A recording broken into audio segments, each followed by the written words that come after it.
Hello everyone, और 9 बज गए हैं और आ जाइए, आप लोगों का स्वागत करता हूं मैं इस रैपिड फायर सेशन में, जहां पर हम लोग करते हैं इन 10 मिनट में 10 शब्दों को याद करने की कोशिश।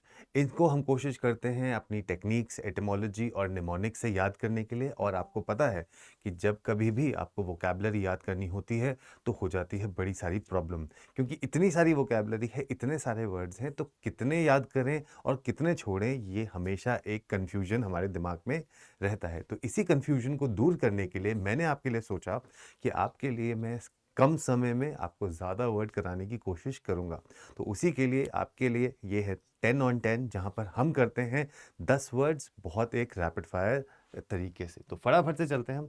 आप लोगों के लिए ये जो वर्ड्स हैं ये किस लिए इंपॉर्टेंट है? ये इंपॉर्टेंट है क्लैट जैसे एग्जाम, एलिट जैसे exam, symbiosis, Jamia Millia Islamia, CUET, CUET PG, Christ university, आप कोई सा भी एग्जाम टारगेट कर रहे हो, उसमें आपके लिए वोकैबुलरी बहुत इंपॉर्टेंट होने वाली है।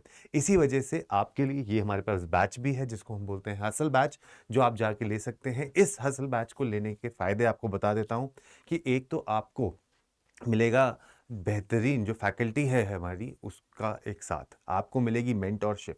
आपको मिलते हैं यहाँ पर मॉक टेस्ट, उनका डिटेल्ड एनालिसिस, और आपको मिलेंगे बहुत सारे क्विजेस जो आप करके अपना सपना एनएलयू में जाके पूरा कर सकते हैं। ये सब पाने के लिए आपको सिर्फ एक कोड लगाना है Y713, और आपको मिल जाएगा मैक्सिमम डिस्काउंट। और इसी के साथ आपको मिलूंगा मैं भी, और मेरे को अराउंड 15 ईयर्स हो चुके हैं इस इंडस्ट्री में, और जितने बच्चे यहाँ तक पढ़े हैं जो अलग अलग जगहों पे अच्छे अच्छे कॉलेजेस में चले, उन सबको का जो एक निचोड़ मैंने निकाला है, तो उसके लिए आपको मिलेगी एक मेंटोरशिप भी मेरी तरफ से।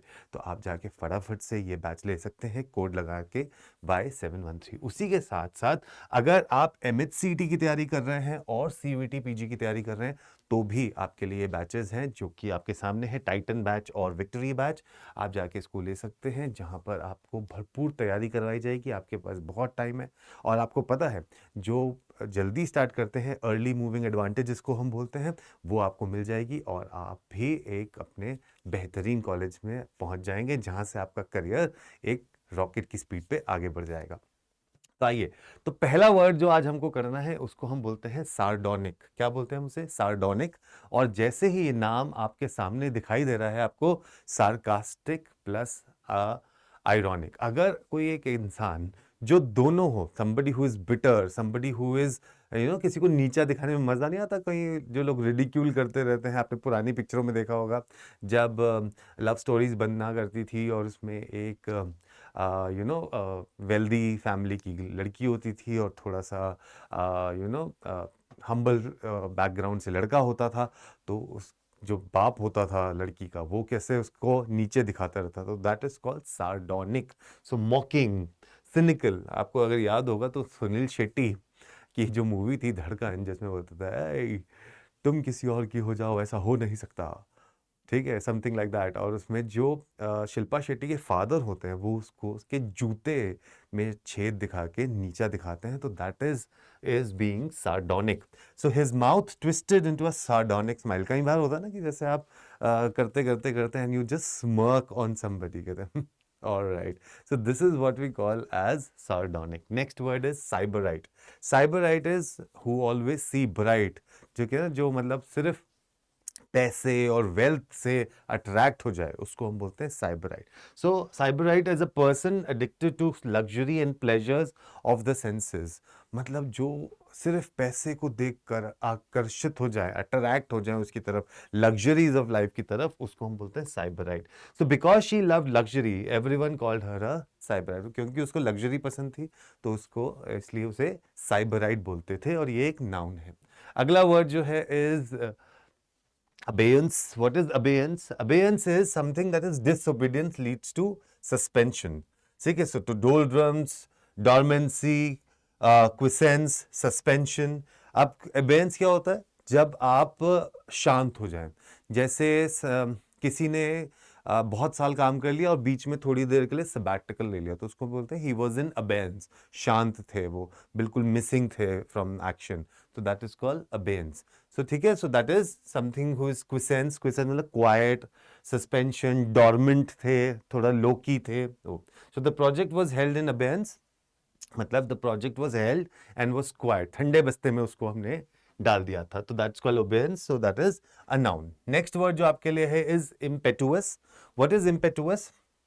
ठीक, आई एम पेटू और आई एम नॉट पेटुअस। So impetuous is impulsive, rash, violent, harsh. कई बार होता है ना, जब आप किसी को पेटू बोल दो या किसी को आप बोलो भैया कितना खाता है पेटू इंसान, तो वो कहता है हे मुझे पेटू मत बुलाओ। ठीक है, तो जैसे अंजलि बोलती थी ना, हे मुझे चीटर मत बुलाओ। सो that is इम्पेटुअस। So impulsive, rash, violent, harsh, उसको बोलते हैं हम impetuous. Marrying someone who hardly know is an impetuous decision, मतलब it's an impulsive decision.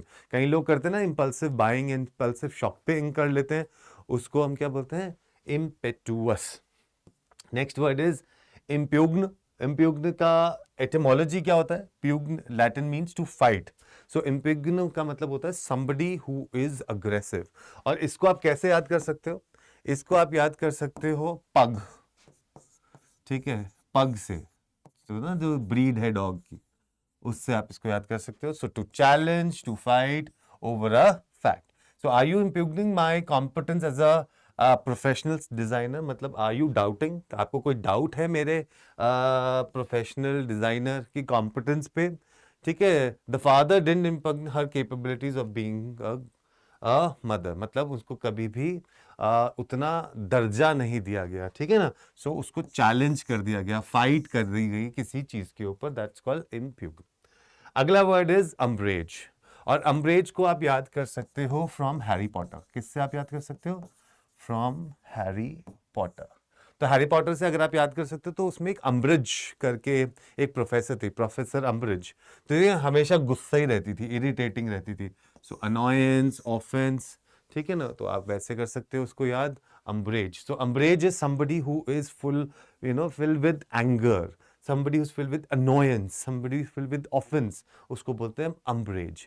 तो अम्ब्रेज का मतलब होता है जो हमेशा गुस्सा रहे, इरिटेटिंग रहे, उसको बोलते हैं हम umbrage.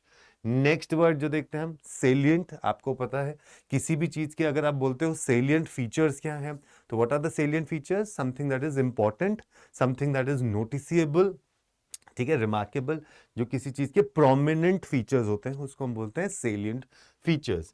So this answer covers all the salient features of the movement. ये जो आंसर है इससे सारे जो मेन पॉइंट्स हैं वो हमने सारे इससे कवर कर लिए। तो जो मेन पॉइंट्स होते हैं उसको बोलते हैं हम सेलियंट फीचर्स।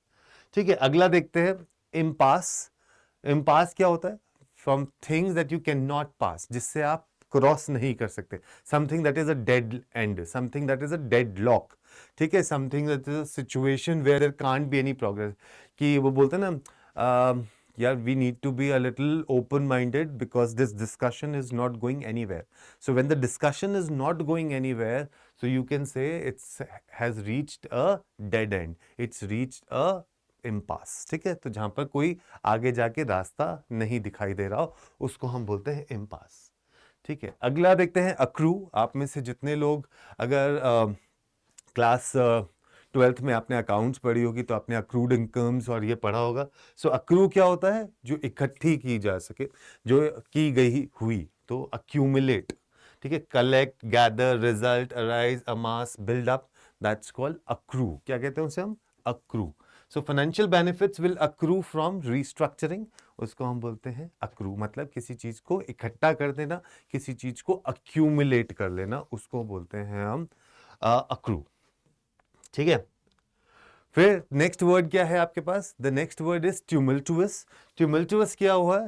कभी कभी जो ऐसा होता है ना, like it's too much for us, ठीक है ना, कोई एक ऐसी चीज जो आप कहे that it is too much for us. So something that is disruptive, riotous, trouble, turbulent, loud noise, disturbing, uproarious, उसको बोलते हैं tumultuous situation. Something that is a cacophony, something that is a trouble, something that is turbulent.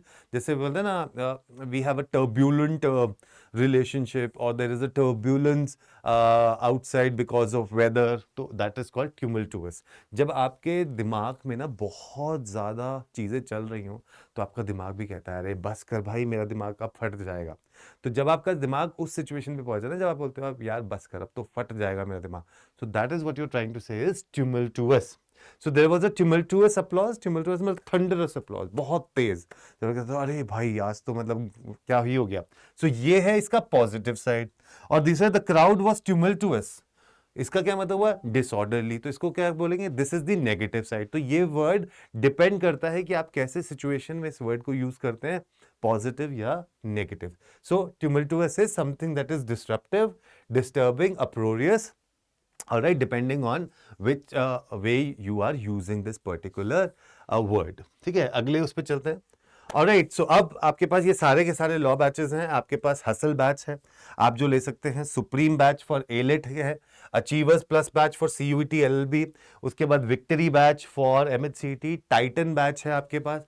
ये सारे के सारे batches आपको मिल सकते हैं हमारे वेबसाइट पे जाके, या फिर आप हमारी ऐप को डाउनलोड कर लेंगे तो वहां पे मिलूंगा मैं भी आपको. अगर आप देख रहे हैं तो यहाँ पर एक ये पिक्चर लगी हुई है जो मैं आपको मिलूंगा वहां पे. और इस पूरे के पूरे आपके सफर में, चाहे वो कोई भी एग्जाम का हो, आपको चाहिए होता है एक मेंटोर, आपको चाहिए होता है साथ एक अपने का. तो मैं आपका वो अपना बनने के लिए बिल्कुल रेडी हूं. क्या आप हैं तैयार मेरे साथ आगे चलने के लिए और अपने सपने को पूरा करने के लिए? तो फटाफट से जाइए, कोड लगाइए Y713 और पा जाइए मैक्सिमम डिस्काउंट. तो फटाफट से जाइए और जुड़ जाइए अड्डा 24/7 के साथ. और टेक केयर. जय हिंद, जय भारत. फिर मिलूंगा अगले सेशन में. ये वर्ड्स को लिखते रहना, सेंटेंसेस बनाते रहना, कहीं भूल ना जाओ अपने एग्जाम आने तक. ठीक है, टेक केयर.